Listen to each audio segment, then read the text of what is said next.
టాలీవుడ్ లో వారసత్వ హీరోలకు కష్టంగా మారింది.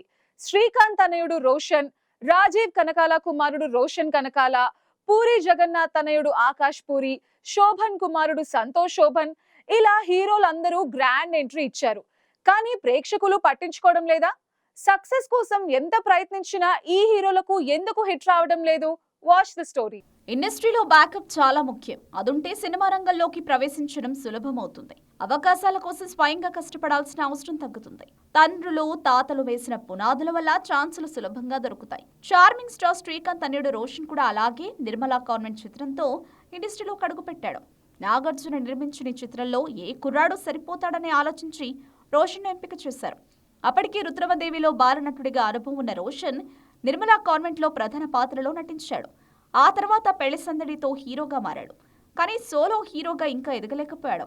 హీరోలో ఏ కథకైనా పాత్రకైనా సరిపోయే కటౌట్, ప్రామిసింగ్ నటుడిగా గుర్తింపు ఉన్నప్పటికీ ఇండస్ట్రీలో రాణించలేకపోతున్నాడు. ప్రస్తుతం మోహన్ లాల్ నటిస్తున్న పారణ్య చిత్రం వృషభలో నటిస్తున్నాడు. అలాగే ఛాంపియన్ అనే మరో సినిమా చూస్తున్నాడు. అయినప్పటికీ సోలో హీరోగా అవకాశాలు సాధించలేకపోతున్నాడు. ఇదే విధమైన పరిస్థితుల్లో రాజీవ్ కనకాల, సుమల తనయుడు రోషన్ కనకాల కూడా ఉన్నాడు. తల్లిదండ్రులకు ఇండస్ట్రీలో మంచి ఇమేజ్, కావాల్సిన పరిచయాలు ఉన్నప్పటికీ రోషన్ బిజీ నటుడిగా మార్చలేకపోతున్నాయి. బబుల్ గమ్ తో పరిచయమైన రోషన్ కు తొలి చిత్రం ఆశించిన ఫలితాలను ఇవ్వలేదు. ప్రస్తుతం మోగ్లీ అనే సినిమా చూస్తున్నాడు. కానీ చిత్రంపై ఎలాంటి బస్ లేదు. అదేవిధంగా పూరి జగన్నాథ్ తనయుడు ఆకాష్ కూడా కొత్త అవకాశాల కోసం ప్రయత్నిస్తున్నాడు. చోర్ బజార్ తర్వాత అతడు పూర్తిగా ఖాళీ అయ్యాడు. 3 ఏళ్లుగా అవకాశాల కోసం ప్రయత్నిస్తున్నప్పటికీ ఫలితం దక్కడం లేదు. ఇక పేపర్ బాయ్ చిత్రంతో లైమ్ లైట్ లోకి వచ్చిన సంతోష్ క్లిక్ అవుతాడని అనుకున్న సమయంలోనే వరుస పరాజయాలు ఇబ్బంది పెట్టాయి.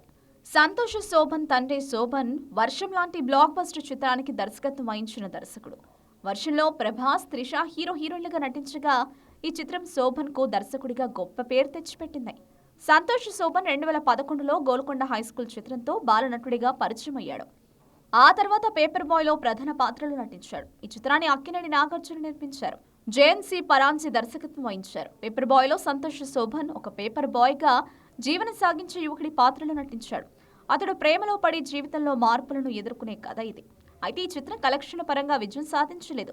ఏక్మినీ కథ, మంచి రోజులు వచ్చాయి, కళ్యాణ కమనీయం వంటి చిత్రాలు నటించినప్పటికీ వరుసగా విజయాలు సాధించలేకపోయాడు. ఇలా యువ వారసులందరూ ఇండస్ట్రీలో రాణించేందుకు ప్రయత్నిస్తున్నప్పటికీ విజయం సాధించడంలో బాగా వెనుకబడి ఉన్నారు.